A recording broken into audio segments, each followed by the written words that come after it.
তোমার মাংস রান্নার গন্ধ তো দেখছি একেবারে মাঠ পর্যন্ত পৌঁছে গেছে। রাস্তা থেকে আস্তে আস্তে আমার খিদে পেয়ে গেল। হে বর্ষার দিনে একেবারে তোমার কষা মাংস দেখছি জমে যাবে গরম গরম ভাতের সাথে।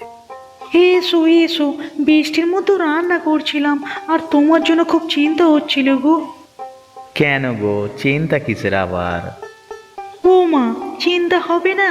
এই ঝড় জলের মধ্যে তুমি সেই সকালে মাঠে গেছো আর এত বেলা করে ফিরছো, চিন্তা তো হবেই বলো। চিন্তা করলে কি আর আমাদের মুখে অন্ন উঠবে লতা?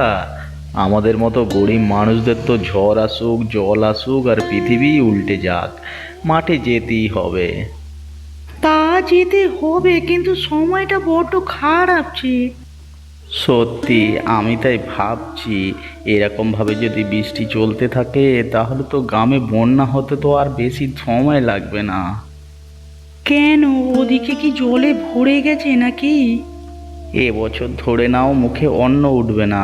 এই যে আজকে তুমি ভালো মন্দ রান্না করছো একটু, এটাই বোধহয় বছরের শেষ খাওয়া। কি বলছো গো তুমি? ঠিকই বলছি আমি। আমাদের মাঠ পুরো জলে ডুবে গেছে। যা ধান হয়েছিল তা একদিনের মধ্যে বৃষ্টি যদি না থামে তাহলে সব পচে গলে যাবে। গ্রামের সবার একই অবস্থা, লোকের বাড়িতে জল উঠতে শুরু করে দিয়েছে এরই মধ্যে। তাহলে তো খুব চিন্তার বিষয়। আমাদের জীবন তো এভাবেই কেটে যাচ্ছে, চিন্তা করে আর কি হবে বলো? আমাদের ছেলে কোথায়? সে আছে ঘরের ভিতরে, কিন্তু আমার চিন্তা অন্য একজনকে নিয়ে। কাকে নিয়ে গো? আমরা তো নয় তিনটে মানুষ আছি, যে করেই হোক পরস্পরকে সাহায্য করে বেঁচে থাকতে পারবো। কিন্তু ওই নূপুরের কি হবে কে জানে। বাবা মরা একটা মেয়ে, একা এতদিন জীবনের সঙ্গে লড়াই করেছে, এবার ওর কি হবে সেটাই তো ভাবছি। যদি তেমন কিছু হয় তাহলে আমাদেরই সাহায্য করতে হবে। যাই হোক, তুমি আর দাঁড়িয়ে দাঁড়িয়ে কথা বলো না, আমার রান্না হয়ে গেছে, খাবারটা এবার ঠান্ডা হয়ে যাবে, তাড়াতাড়ি এসো তুমি। আমারও পেটের ভিতর তোলপাড় করে উঠছে গরম গরম ভাত আর মাংস কষার লোভে। এই যাচ্ছি আর দৌড়ে আসছে ছেলেকে নিয়ে, জমিয়ে খাওয়া যাবে আজকে। কই রে খোকন, কোথায় গেলি তুই?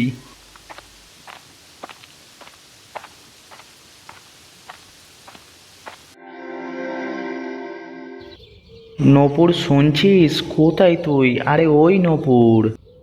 কি হয়েছে গো খোকনদা? তোমাকে না কতবার বলেছি এরকম দুপুরবেলা লুকিয়ে আসবে না দেখা করতে। কাকিমা কাকু দেখতে পেলে বা জানতে পারলে কি হবে বলো তো? ধুর, কিছু হবে না, তুই ভয় পাস না। তাড়াতাড়ি দরজাটা খুলে আমাকে ভিতরে আসতে দে। ও মা, তুমি দেখছি একেবারে মান সম্মান ডুবিয়ে ছাড়বে। আমি একা মেয়ে মানুষ বাড়িতে থাকি, আর তুমি আমার বাড়িতে? তুমি আমার বাড়িতে কেন দুপুরবেলা আসবে? কামে ঘরে কেউ যদি জানতে পারে কিরকম আমার চরিত্র নিয়ে কথা উঠবে, বুঝতে পারছো? আরে ভিতরে না আসলে তোর সঙ্গে কথাও তো বলতে পারছি না। আমার সাথে কথা বলার কি দরকার তোমার? আহা, কথা না বললে মা যে এক বাটি মাংস তোর জন্য পাঠিয়ে দিয়েছে, এটা তোকে দেবো কি করে? থাক, আর মিথ্যে কথা বলতে হবে না তোমাকে। আমি ভালো করেই জানি ওটা কাকিমা পাঠায়নি। তার মানে? আরে মা রান্না করেছে সকাল থেকে। বাবা আজকে বলছিল যদি এরকম বৃষ্টি চলতে থাকে তাহলে হয়তো সবাইকে না খেয়ে থাকতে হবে। আর আজকে শখ করে একটু ভালো রান্না করেছে তাই। তাই তুমি নিজের ভাগের খাবার অর্ধেক খেয়ে আর অর্ধেকটা আমার জন্য লুকিয়ে এনেছো, তাই তো?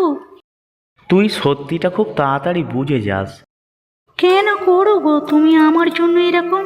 আমি একা একটা গরিব ঘরের মেয়ে, আমি খেয়ে থাকি বা না থাকি তাতে কার কি যায় আসে বলো? দেখ, এরকম কথা এবারে যা বলেছিস বলেছিস, কিন্তু এরপরে যেন আর না শুনি। দেখ, এই খাবার আমি নিয়ে এসেছি সেটা মানছি, তবে মা আজকে তোর কথা অনেকবার বলছিল। বাবাও বলছিল যে তোর সেরকম বিপদ হলে আমাদের বাড়িতে নিয়ে গিয়ে রাখবার কথা। আমার কথা এত ভেবো না গো তোমরা। তোমাদের দেওয়ার মতো বা তোমাদের উপকার শোধ করার মতো আমার কাছে যে কিছু নেই। তোর থেকে কি কিছু আমরা চেয়েছি কি? তুই হয়তো আমাদের নিজের মানুষ মনে করিস না। যাই হোক, তুই না মনে করলেও আমরা তো করি। আর একটা কথা পরিষ্কার করে জেনে রাখ যে আমি তোকে ভালোবাসি, আর তোকে ছাড়া আমি অন্য কাউকে বিয়ে করতে পারবো না। যদি গ্রামে বুঝি যে সেরকম কোনো সমস্যা সত্যি আসছে, তাহলে তোকে আমার কাছে নিয়ে গিয়ে রাখবো বিয়ে করে, ঠিক আছে?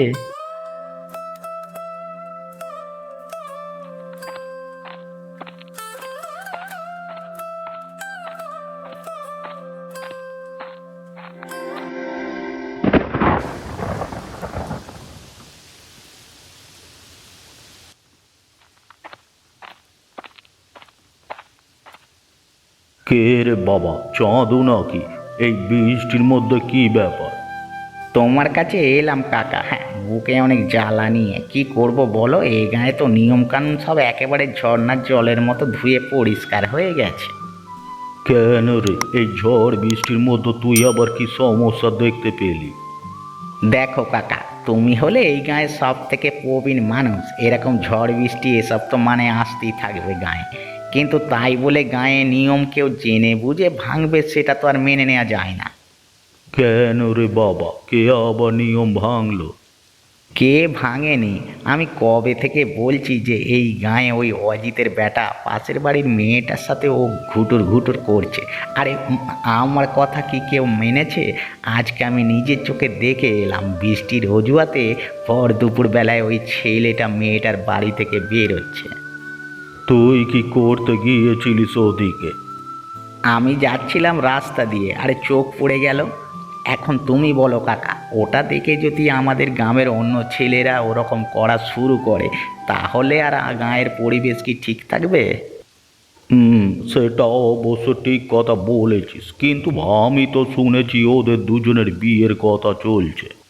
যদি বিয়ের কথা চলে তাহলে বিয়ে দিয়ে দিতে বলো, কিন্তু জেনে রাখো আমি এই গাঁয়ে এসব কোনো দিন মেনে নেব না। দেখ, আমার বয়স হচ্ছে, আর এইসব ঝামেলার মধ্যে জড়াতে ভালো লাগে না। তার উপরে এই প্রচণ্ড ঝড় বৃষ্টির মধ্যে কয়েকটা দিন চুপ করে যা, তারপর না হয় চারিদিক শুকনো হলে অজিতকে সমাজে ডেকে সবার সামনে বুঝিয়ে দেয়া হবে। কিন্তু অপেক্ষা করতে করতে যদি জল মাথার ওপর চলে যায়, তখন কিন্তু খুব একটা ভালো কিছু হবে না, এই আমি বলে দিচ্ছি। ঠিক আছে, এর মধ্যে যদি অজিতের সঙ্গে আমার দেখা হয় তাহলে আমি সবটা বলবো। ঠিক আছে কাকা, কতটা কি করবে তুমি আমি জানি না, তবে আমার সহ্যের সীমা পেরিয়ে গেলে এই চাঁদু মান্না কি চিনে যাবে ওরা। মাংস কাটা কষাই আমি, মানুষ কাটতো হাত কাঁপবে না, সেটা জেনে রেখো।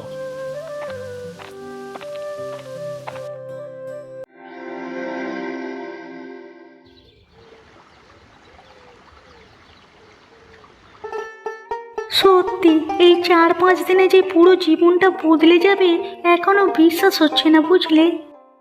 আমি তো তোমাকে সেদিন কি বলে এসেছিলাম যে বাবা মা দুজনেই আমাদের বিয়ে দিতে চাইছে। কিন্তু এরপর কি হবে? বিয়ে তো আমাদের হয়ে গেল, কিন্তু পেট চলবে কি করে? কয়েকদিন আগে যে বৃষ্টি শুরু হয়েছিল তাতে সত্যিকারের বন্যা হয়ে গেছে। বিয়েটা হয়ে যাবার পর হয়তো লোকের আমাদের সম্পর্কে কথা বলাও থেমে যাবে, কিন্তু তাতে তো আর পেট ভরবে না। তুমি কি কিছু ভেবে পাচ্ছ? শুকনো দিন থাকলে না হয় আমি শহরে গিয়ে একটা চাকরির কথা ভাবতাম। শহরে তো চাকরি সবাই করে, কিন্তু গ্রামে থেকে যদি কিছু একটা করতে পারতে তাহলে খুব ভালো হতো। আচ্ছা, আমার মাথায় একটা বুদ্ধি এসেছে। কি বুদ্ধি? বলছিলাম, তোমার মা মানে আমার শাশুড়ি মা তো খুব ভালো মাংস রান্না করতে পারে। আর তাছাড়া এই বর্ষার মধ্যে আমরা যদি গরম গরম মাংস ভাত লোকের ঘরে পৌঁছে দিই, তাহলে সবাই খুব পছন্দ করবে।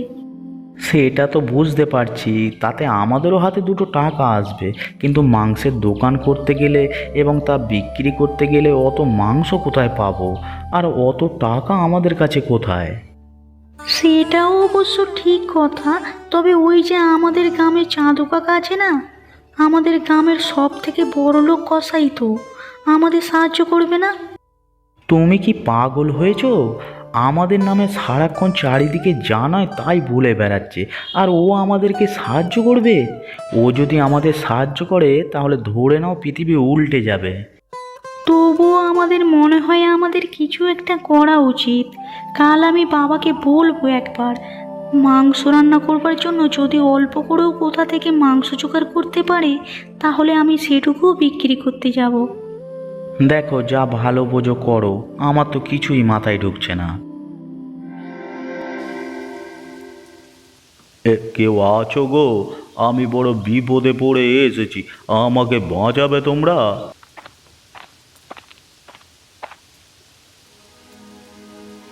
এ কি, আপনি কি এই অবস্থায় কোথা থেকে আসছেন? মা, জলে বড় কষ্ট পেয়েছি, তোমাদের বাড়িতে একটু আশ্রয় পাওয়া যাবে? দেখে তো আপনাকে ভদ্রঘরের মানুষ বলেই মনে হচ্ছে। এই বৃষ্টির মধ্যে এখানে কোথা থেকে এলেন? এখান থেকে 2 গ্রাম পরে আমার বাড়ি, ওখানে আমার খুব বড় মুরগির খামার আছে।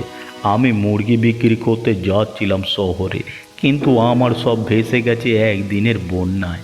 এদিকে যে এমন পরিস্থিতি তা তো আমি জানতাম না, জানলে আসতাম না। এই 2টো মুরগিকে কোনো রকমে বাঁচিয়ে নিয়ে নিজের প্রাণ বাঁচিয়ে তোমাদের দরজায় এসে আটকেছি।